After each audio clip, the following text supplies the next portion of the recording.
You're welcome. Okay, well, let's now head back to raised hands. We got Leigh Hodgins. Thank you, Tad. The question I had is 3 things I can do to kickstart my business. I've been in business about 5 years. I'm a facilitator of equine assisted learning. So my horses are teachers helping people with personal development, stress, anxiety, which has been great during COVID.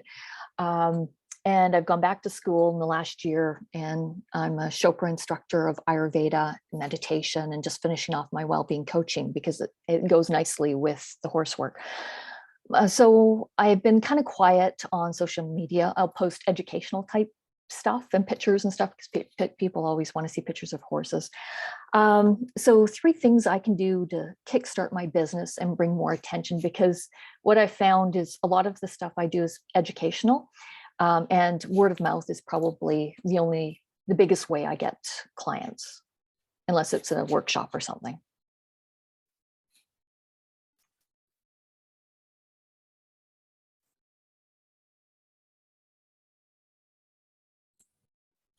You're muted. You're muted, Todd. Thank you. So, okay, so just to see if I understand. So you're doing equine assisted therapy, and what are people coming to you for?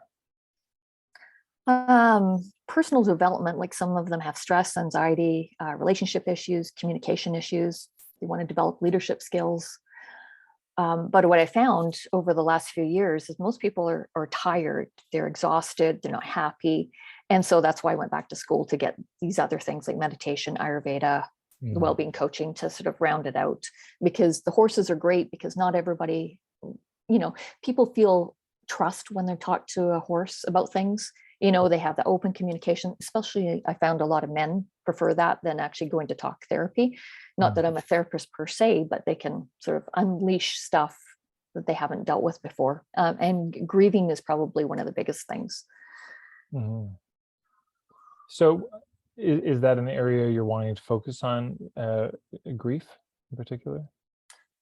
Yeah, and I've noticed it come up a lot in the last couple of years. Grief, just even it's not people or things, it's lifestyle. The world has changed for us in the last couple of years during the pandemic.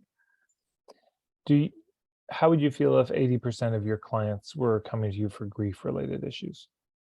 Yeah, that'd be great. Okay.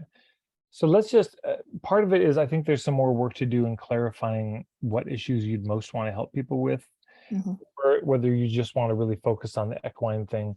Because if there's not a lot of other people doing it where you live, if there's buzz around it, I mean, you may just be able to roll with that, and whoever comes, and that's fine.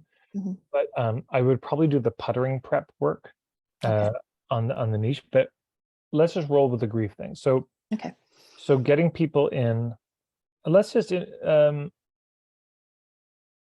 you have a preference, men or women? Does it matter to you? Does it? No. Okay. No. Okay. So let's say people working with grief who are kind of drawn to this idea of working with horses as a way of moving through that. So the question is 3 things that she could do to really boost her work and her business, because she's been putting out a bunch of educational stuff, but how to really make it pop. Okay, so the first thing is, I'll put this here in the chat, 1 sec. So ideas for Leigh to grow the business. So, a lot of you probably have ideas. So you can put this in the chat here, any ideas you have, and just put Leigh's name up front, maybe Leigh : just so she knows it's for her afterwards, so the idea doesn't get lost. So as I'm talking, please feel free to share your thoughts.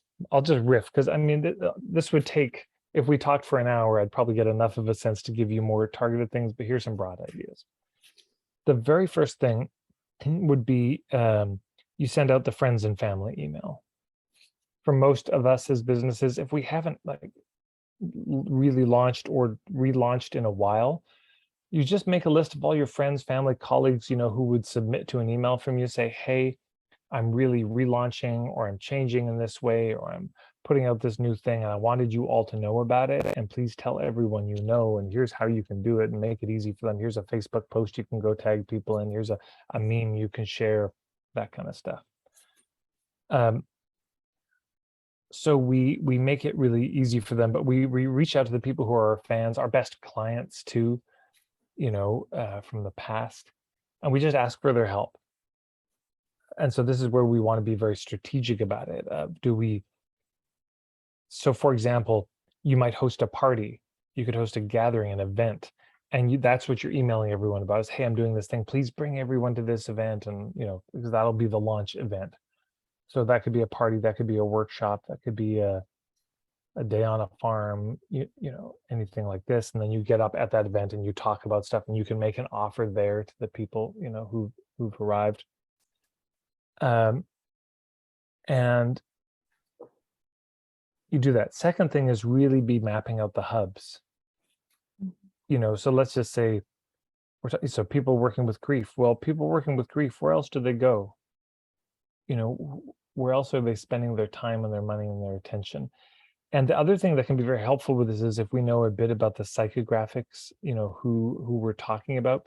So we're thinking about, probably based on what you've said, people in the holistic scene, people who are open to holistic approaches. But so you could be reaching out to, practitioners, people, who are not even helping people with grief, but just say, hey, I just want you to know I do this horse stuff, particularly focused on grief. And if you know anybody, please let them know. So you can be making a list of these hubs and starting to build those relationships and connections with them. I mean, that's more of a long-term thing. And then in terms of launching, if you go to on my YouTube, there's a playlist called On Launching or something, and it's got some basic ideas about how do you launch things, how do you put something out at a kind of foundational level, how to do that. I'm just trying to think what else I might do. Those are the thoughts that come to me now. It looks like there's a few other thoughts that are coming in from people. So if you have other thoughts, please keep throwing them down. I'm sure Leigh would be very grateful to get your ideas. Does that help at all, or any? It does. Okay. It does. That's perfect. It's just so much going on with schooling and work, and now I really want to get serious about it. Now we're into September and get focused. So I really appreciate the thoughts, and thank you everybody for your contributions as well. Yes, thank you everybody.